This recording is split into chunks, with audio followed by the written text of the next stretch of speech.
Molarity, the number of moles of the solute present in 1 decimeter cube or 1 liter of the solution is known as molarity.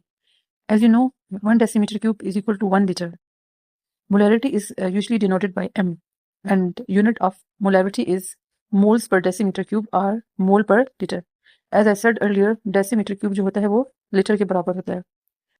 Mathematically जो molarity है उसकी equation is equal to number of moles of solute divided by volume of solution in liter. हम किसी भी solute का जिनका solution बनाना चाह रहे हैं उसके नंबर ऑफ मोल्स को 1 लीटर पानी में डालेंगे तो वो उस सोल्यूशन की मोलैरिटी होगी. और as we know that number of mole is equal to mass in gram divided by molar mass.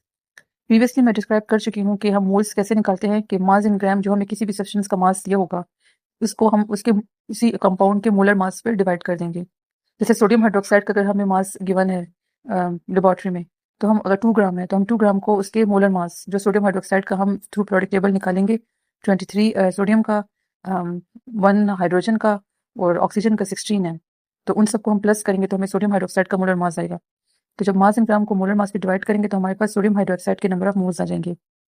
Therefore, molarity can also be written as molarity is equal to mass in gram of solute divided by molar mass into volume of solution in decimeter cube or liter.